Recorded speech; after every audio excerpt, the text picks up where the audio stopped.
We live in a cage, even if not everyone realizes it. Occupation brings order.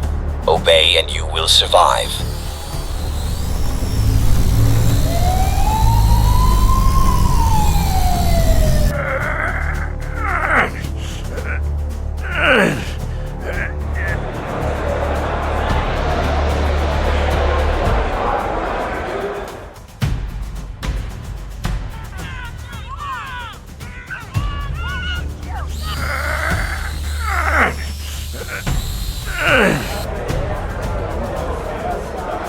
You can hate me all you want, Will, but it's the only way to protect your family.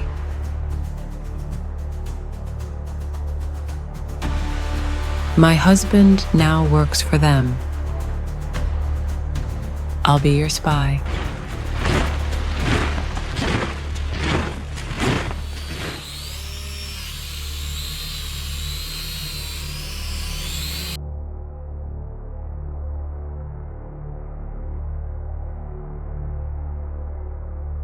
The egg slipped from Will's fingers. He barely saw it fall, just felt the weight leave his hand, the brief flash of yellow before it hit the kitchen floor. The soft crack, the slow spread of yolk across the tiles. For a second he just stared at it. Then his jaw tightened and he exhaled sharply through his nose, rubbing a hand over his face. Damn it. The kitchen was silent except for the distant, ever-present hum of drones in the sky, a sound no one even noticed anymore.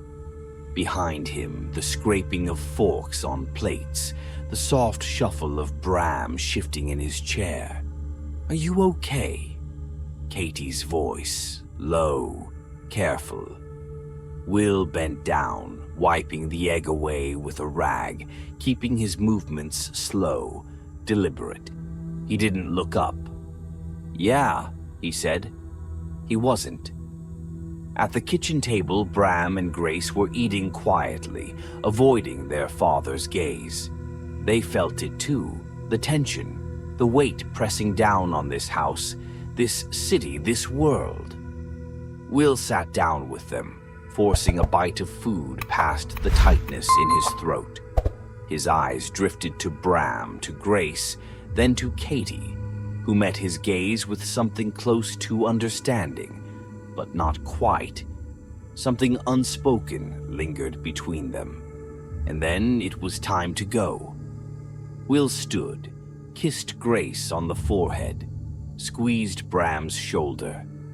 Let his hand linger against Katie's waist a second longer than usual before he grabbed his coat and stepped out the door. Outside Los Angeles was a city in chains. The wall dominated the skyline, stretching impossibly high, disappearing into the haze of pollution. A monolith, a prison. Beyond it, the rest of the world. A world they would never see again. Will climbed into his truck, heart thudding against his ribs. They say you get used to it. To the drones overhead always circling. To the red hats on patrol, pulling people from the streets, their faces never seen again. To the propaganda crackling over loudspeakers, messages of compliance, of order, of loyalty. But Will never got used to it. He drove through the streets, passing checkpoints, passing hollow-eyed people, passing the silent faces that never spoke too loudly or looked too long. Because in this city, to be noticed was to disappear. The garage was tucked away in a forgotten corner of the city, surrounded by rusted fences and hollowed-out buildings. The only place Will was still himself. He walked inside, the familiar scent of oil and metal filling his lungs.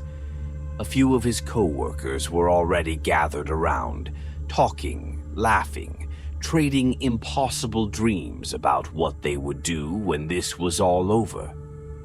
Will didn't join in. Carlos was waiting for him, hands deep in the guts of an old van. He looked up as Will approached, wiping his hands on a rag. "It's ready." Will glanced at the van, its fuel cells fitted into place. It looked ordinary, like any other rundown vehicle in the city. But it wasn't ordinary. Carlos stepped closer, lowering his voice. "You sure about this?" Will just nodded. Carlos didn't press. He just handed him the keys. "Be careful." Will climbed into the driver's seat, gripping the wheel. He let out a slow breath. Then he started the engine. The city blurred past him in shades of gray and rust, the streets choked with checkpoints, with armed guards, with red hats patrolling like predators on a hunt. Will felt the tension coil in his spine as he approached the checkpoint. He was sweating. The soldier at the scanner barely looked at him, just took his ID, held it under the red light. The scanner blinked once, processing. Will's fingers curled against the wheel. The machine beeped. The soldier waved him through. Will exhaled. Not yet. Not yet. He kept driving. The smuggler was waiting for him in an abandoned lot, his truck half hidden in the shadows of an old building. Will pulled in beside him, climbing out. The smuggler barely acknowledged him, just took the fuel cells and loaded them into his own vehicle. "That should be enough," the man muttered. Will nodded. He climbed into the hidden compartment in the back of the truck, shifting uncomfortably in the darkness as the doors slammed shut. The engine rumbled beneath him and they started moving. In the darkness, the smuggler spoke. "Why are you doing this?" Will hesitated. Then, softly, "I have to find my son." The truck kept moving, heading toward the wall, toward Santa Monica, toward the impossible. The checkpoint loomed ahead. Even in the darkness of the hidden compartment, Will could feel the tension in his bones. The truck rolled to a stop. Silence. Then, a mechanical hum. The drones scanning, analyzing, deciding. The seconds stretched too long. Then, a beep. The truck started moving again. Will let out a slow, shaky breath. They made it. They were almost across. Then the explosion happened. A shockwave ripped through the checkpoint, shaking the ground, setting alarms blaring. The truck lurched to a stop. Shouts, gunfire, drones screaming through the air. The doors to the compartment were yanked open. Bright lights blinded Will as hands dragged him out, forcing him to the ground. Red hats, drones, weapons. The world tilted as he was shoved into the back of a transport vehicle, wrists bound. The last thing Will saw was the wall, towering above him like a silent executioner. The city was a prison, and now he was its prisoner. The sky above Los Angeles was thick with smog, the air heavy with the presence of machines that never rested. Drones drifted overhead, their red eyes scanning the streets below, watching, recording, waiting. No one spoke too loudly. No one walked too fast. No one made eye contact. Katie Bowman pedaled through the city on her bike, keeping her head down. She knew better than to draw attention. The Red Hats had a way of making people disappear, and once you were taken, you never came back. The streets were lined with people waiting in long, silent lines for rations.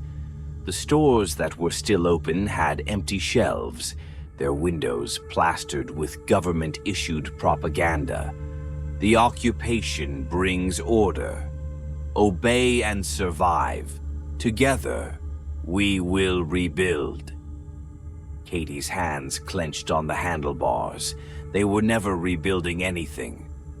She turned down a narrow alley, stopping in front of a shuttered storefront. It used to be a pharmacy before the world changed. Now it was something else. Inside, the air stank of sweat and desperation. The place was dimly lit, shelves stocked not with medicine but contraband, cigarettes, liquor, canned food, and most importantly, insulin. The woman behind the counter squinted at Katie. "What do you have?" Katie reached into her bag and pulled out a bottle of wine, one of the last from her old bar. The woman examined it, nodded, and handed Katie a single vial of insulin. Katie turned it over in her hands, inspecting the liquid inside. It was bad. Her heart sank. She shook her head. "I need a good one." The woman snorted. "That's what you get." Katie reached across the counter. "Then give me my wine back." The woman tightened her grip on the bottle. "No refunds." Katie's pulse quickened. She glanced around. The other customers in the shop were watching, but no one would help. They were all here for the same reason: survival. She pulled the gun from her jacket. The air in the shop shifted. "Give me the bottle." The woman let go immediately. Katie grabbed it and backed away, shoving the wine into her bag. One of the men in the store hissed at her. "If the drones see that, we're all dead." Katie turned and walked out, her heart pounding in her ears. Bram Bowman stood in the middle of a makeshift market, crates of fruit and vegetables scattered around. Los Angeles had no real economy anymore. What little food was left was hoarded by the Red Hats, distributed only to those who followed orders. Everyone else had to trade. Bram held up a bag of oranges, watching as a boy his age offered him a handful of rice in exchange. They were just about to trade when a shadow fell over them. "This whole market is mine." Jackson, the bully, the wannabe king of the street. He had a group of 3 other boys with him, all bigger than Bram. "Nobody trades here without cutting me in," Jackson sneered. "That's how it works." Bram clenched his jaw. "No, it isn't." Jackson smirked. "It is now."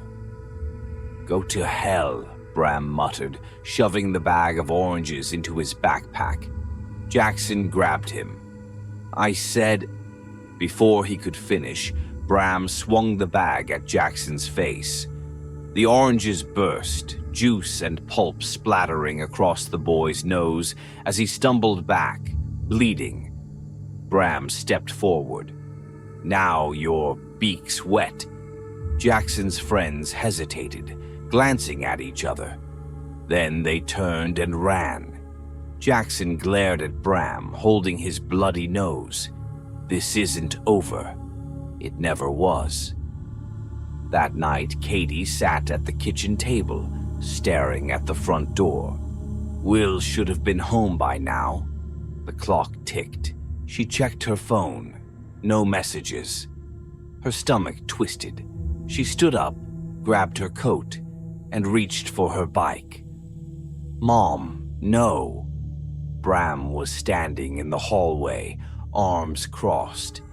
"It's almost curfew." Katie hesitated. "I'll be quick." Bram shook his head. "It's dangerous." Katie ignored him and stepped out the door. Carlos's house was dark when Katie arrived. She knocked once, twice. Carlos opened the door, eyes wary. "Do you know where Will is?" Carlos hesitated. "No." A lie. Katie's jaw clenched. "Carlos, you should go home," he interrupted. "Curfew is starting." Katie glanced over her shoulder. The sky was shifting. The drones were coming. She turned the bike around and pedaled hard. The curfew sirens howled through the city. Katie barely had time to swerve into an alley before the first wave of drones arrived. From her hiding place, she watched the streets flood with red hats, moving with practiced efficiency. A man down the street, just an ordinary man, just a citizen, was dragged from his home. He kicked and screamed as they shoved him into a vehicle, his wife wailing from the doorway. The red hats didn't even glance at her. Another disappearance. The transport doors slammed shut, and the vehicle pulled away. The drones hovered for a moment, then moved on. Katie stayed in the shadows, her heart hammering. She waited, and when she was sure the streets were empty, she ran. The next morning, Katie met Eric in an abandoned storefront. Eric was a resistance member, someone she had known before all of this, before the world collapsed. "Will's missing," she told him. Eric sighed, rubbing a hand over his face. "Guys like him don't stay hidden forever." Katie's stomach dropped. "What does that mean?" Eric looked at her. "It means you should prepare yourself." He didn't elaborate. Katie wanted to shake him, to demand answers, but she knew he wouldn't give her any. Instead, she turned and left, the dread curling in her gut like smoke. At the hospital, people whispered in small clusters. Katie overheard snippets of conversation. "It was a gas leak." "No, it was the resistance. I heard the wall was bombed." Katie tightened her grip on the bag in her hands. She moved quickly, slipping behind a counter, grabbing a vial of insulin from the hospital's supply. When she left, no one noticed. That evening, Katie made the call. She kept her voice neutral, her words coded. "Was it you?" Eric's response was short. "Yes." Katie closed her eyes, inhaling. The resistance had bombed the wall. Will had been caught in the crossfire. The walls around the city were made of concrete and steel, but the chains that held them down, those were fear. The walls of the holding cell were bare, cold and damp, with years of sweat and desperation. Will Bowman sat on a metal bench, hands bound, pulse steady. He had been here for hours, maybe longer. Time blurred inside these walls. Outside the heavy steel door, boots echoed down the hallway. A door creaked open. Someone was being taken away. Will exhaled through his nose. He knew what happened to people who were taken. He wasn't going to be one of them. The lock on his cell turned with a heavy clang. The door groaned open, and two red hats stepped inside, weapons at their sides. "Get up," one of them barked. Will didn't move at first. He studied them, noting the way they held themselves, the way they stood just far enough away. They knew who he was. His reputation still meant something. Slowly, he rose to his feet. "Where are we going?" Neither man answered. The red hats grabbed him by the arms and shoved him forward, leading him out of the cell, down a long, sterile hallway. As they walked, Will glanced into other cells. He saw people crammed together, faces hollow, eyes sunken. Some looked up at him, their gazes empty. Others didn't look at all. They were already ghosts. A man sitting against the farthest wall met Will's gaze. "You're lucky," he murmured, barely loud enough to hear. Will frowned. "Why's that?" The man let out a dry, humorless laugh. "Because the worst thing they can do to us is send us to the factory." The factory.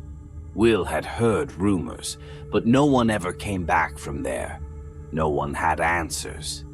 And now he didn't get a chance to ask, because they had arrived. A set of reinforced doors slid open, revealing a bright open space.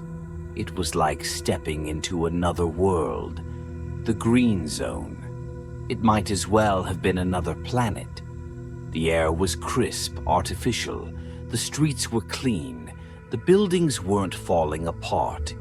There were trees here, actual greenery, not the dead, brittle plants that barely survived outside the walls.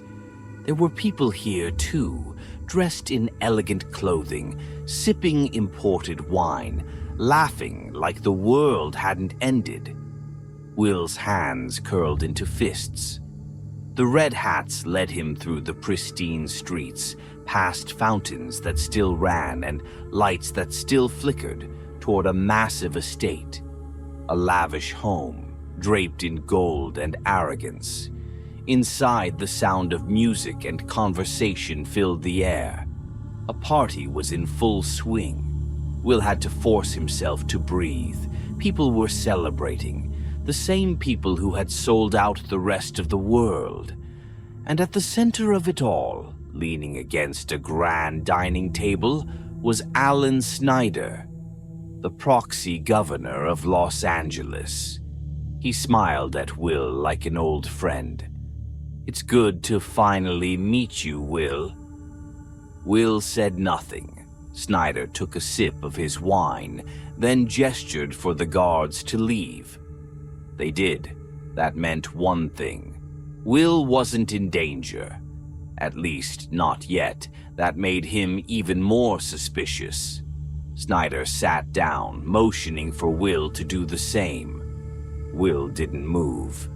Snyder smirked. "You don't like me very much, do you?" "Not particularly." The governor chuckled. "Fair enough. But I think we can help each other." Will's muscles tensed. Snyder leaned forward. "I know who you are, Will Bowman." The air between them thickened. "I know about your time in the army, the FBI, your skills, your ability to track people down. That's why you hid who you were, right? Because you knew they'd come looking for you?" Will kept his face blank. Snyder nodded as if he understood. "I get it. You wanted to protect your family. That's commendable. But here's the problem, Will." He set his wine glass down. "You can't protect them anymore." Something cold coiled in Will's chest. Snyder stood up and walked toward the massive glass windows overlooking the city. "You see that?" Will followed his gaze. In the distance, a ship was leaving Earth. One of theirs. The aliens. Snyder sighed. "They're not patient, Will. And they're not happy." He turned back to him. "The resistance is making them nervous. The explosion at the wall? That was a step too far. If we don't handle it, they will handle it." Will clenched his jaw. "And what does that have to do with me?" Snyder smiled. "I want you to join us. Work for the Red Hats. Use your skills to find the leaders of the resistance and take them down before things get worse." Will let the words settle. He looked around at the party, the food, the wine, the security, the warmth. Outside these walls, people were starving. People were dying. "And if I refuse?" Snyder's smile didn't fade.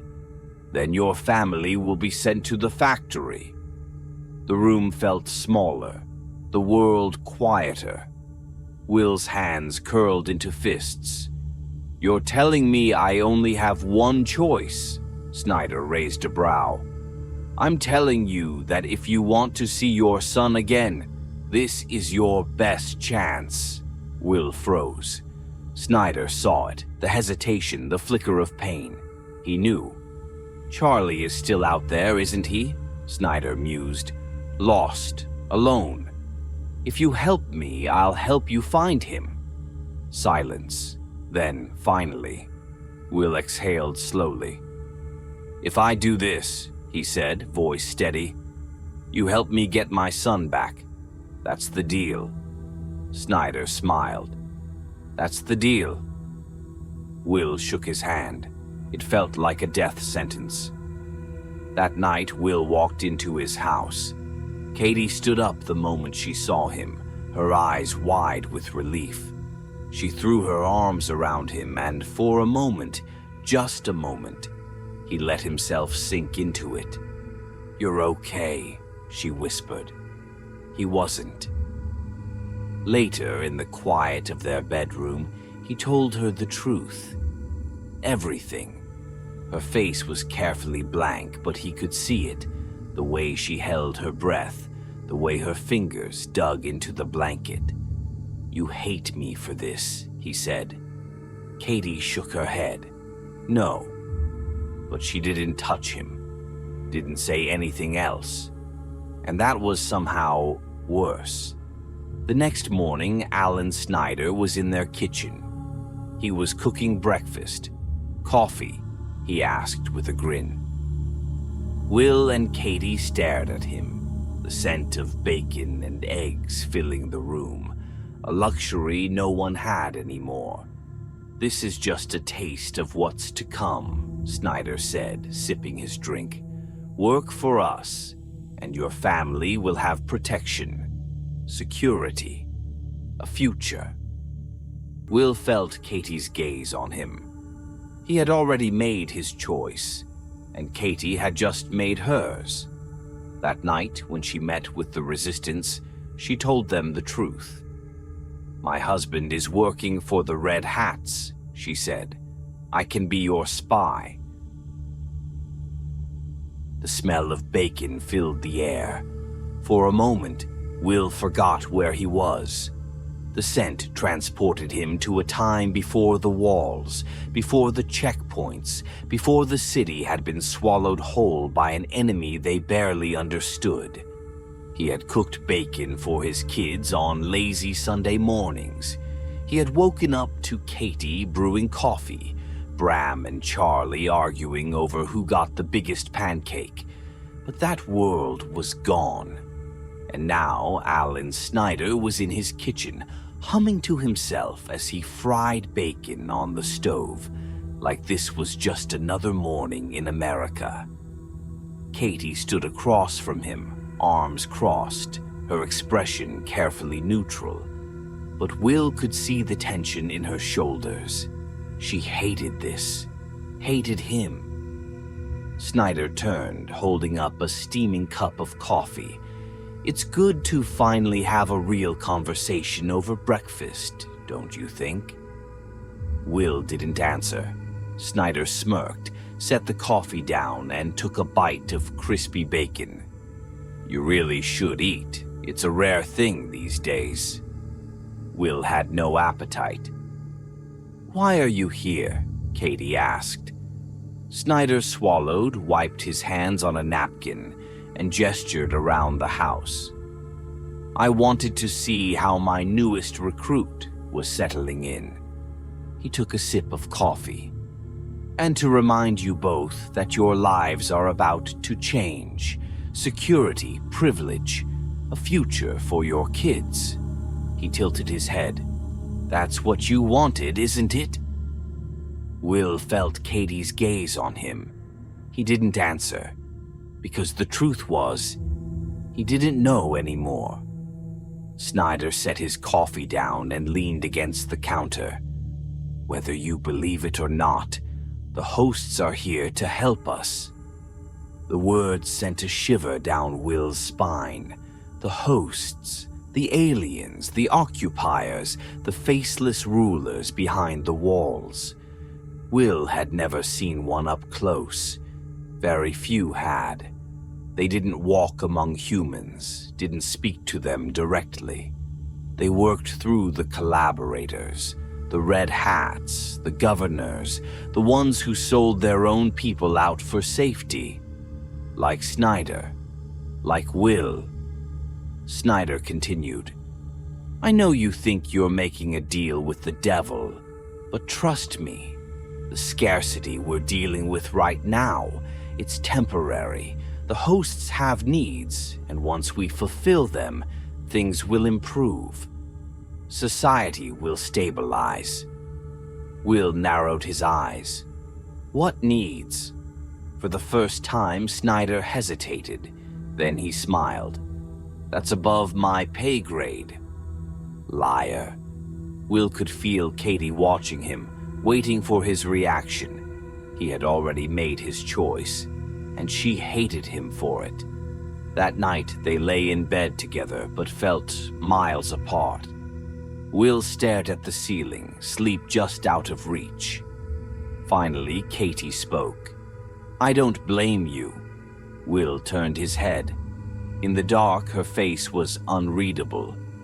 For Charlie, he asked, his voice low. Katie inhaled, slow and controlled. For this, for what you're doing. Will studied her. You think I'm making the wrong choice? She didn't answer, but she didn't have to. Instead, she reached for him, running her fingers along his arm, as if trying to remember him before he became this, before he became one of them. Will turned into her touch, pressing his forehead against hers. I'm doing this for us. Katie let out a breath of laughter, sharp, bitter. No, Will, you're doing this for Charlie. She wasn't wrong, but he also wasn't sure if that was a bad thing. The next morning, Katie made her choice. She rode her bike through the city, the red hats barely glancing at her as she passed checkpoints. They saw her as nothing, just another citizen, another survivor. They didn't know she was on her way to the resistance. The entrance was hidden beneath an abandoned warehouse, tucked away in the ruins of the old city. Inside, she found Eric waiting. The others, men and women who had lost everything, who were ready to fight back, stood behind him. Katie stepped forward. Her voice didn't shake. My husband is working for them now. The room went silent. Katie lifted her chin. I can be your spy. Eric studied her for a long moment, then nodded. Will's first day on the job was nothing like he expected. He had assumed Snyder would keep his promise, that he would be given power, authority, control. Instead, he was just another cog in the machine. When he arrived at the Red Hat headquarters, he wasn't brought into strategy meetings or intelligence briefings. He was sent to Phyllis. She was older, calculating, the real leader of the operation. Snyder was just a mouthpiece. She was the one who got things done. She barely looked at Will before handing him a file. Your job is to hunt resistance operatives. You want to get your son back? Do what you're told. Will clenched his jaw. He opened the file. Inside was a name, a face. Andrew, a boy. Will frowned. He's just a kid. Phyllis didn't blink. He was involved in the wall bombing. Will hesitated. Phyllis leaned forward. Look, I know what you're thinking. That this kid was some brave resistance soldier. He wasn't. He was just another dumb kid they used to do their dirty work. Paid him off. Left him behind. And now he's a liability. Will looked down at the file again. It wasn't Gono, the resistance leader. It wasn't the people responsible for the occupation. It was a scared kid. He swallowed. Where is he now? Phyllis smirked. That's your job to find out. That evening, Will arrived home in a car he didn't recognize. It was sleek, government-issued, a symbol of his new position. Katie was waiting. She barely looked at the car. She was looking at him. Will got out, shut the door. "Long day?" Katie asked, voice unreadable. Will hesitated. "A lot of paperwork." Katie nodded. "And tomorrow?" Will hesitated again. "Tomorrow, the real work starts." Katie's lips pressed together. "I'm sure it does." She turned and walked inside. Will followed. Neither of them spoke again that night. In the shadows of the city, the resistance was already moving. Katie had given them what they needed. They weren't going to let Andrew get caught. They weren't going to let Will climb the ranks. They were going to fight back. And soon, the war would begin.